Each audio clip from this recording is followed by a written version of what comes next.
2009 সাল Fiona Bloom নামের এক প্যারানর্মাল রিসার্চার বেশ উইয়ার্ড এক থিওরি দেন। থিওরির নাম ম্যান্ডেলা ইফেক্ট। তিনি ক্লেম করেন তিনি সহ পৃথিবীর বিভিন্ন অঞ্চলের বেশি মানুষ বিশ্বাস করেন নেলসন ম্যান্ডেলা 1980 সালে প্রিজনেই মারা গিয়েছেন।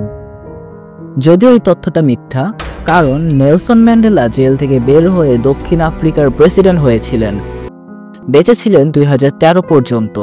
নেলসন ম্যান্ডেলার মৃত্যুর তারিখজনিত এই যে বিভ্রান্ত, এটিকে বিচ্ছিন্ন ঘটনা ভাবা যাবে না মোটেও, বরং এই বিশ্বাস ছিল লক্ষ লক্ষ মানুষের। পৃথিবীর ভিন্ন ভিন্ন অংশের এতগুলো মানুষ কেন এই একই মিথ্যা ঘটনাকে একইভাবে বিশ্বাস করলো? এই প্রশ্নের উত্তর হিসেবে প্রথমেই বলা যেতে পারে মস্তিষ্কের কলকবজার কথা। মানুষ মনে করে ব্রেইন মূলত অতীতের স্মৃতিকে রেকর্ড করে, যেটা পুরোপুরি ঠিক না। আমরা যখন কোনো কিছু মনে করার চেষ্টা করি, দেখবেন একই ঘটনা হুবহু আমরা প্রতিবার মনে করি না। প্রতিবারই সিনারিও কিছু না কিছু চেঞ্জ হয়ে যায়। এর কারণ একটাই, আমাদের মস্তিষ্ক আসলে কোনো টেপ রেকর্ডার না, ও রেকর্ড করে না, ও জাস্ট কনসেপ্ট মনে রাখে এবং সেটা চেঞ্জেবল।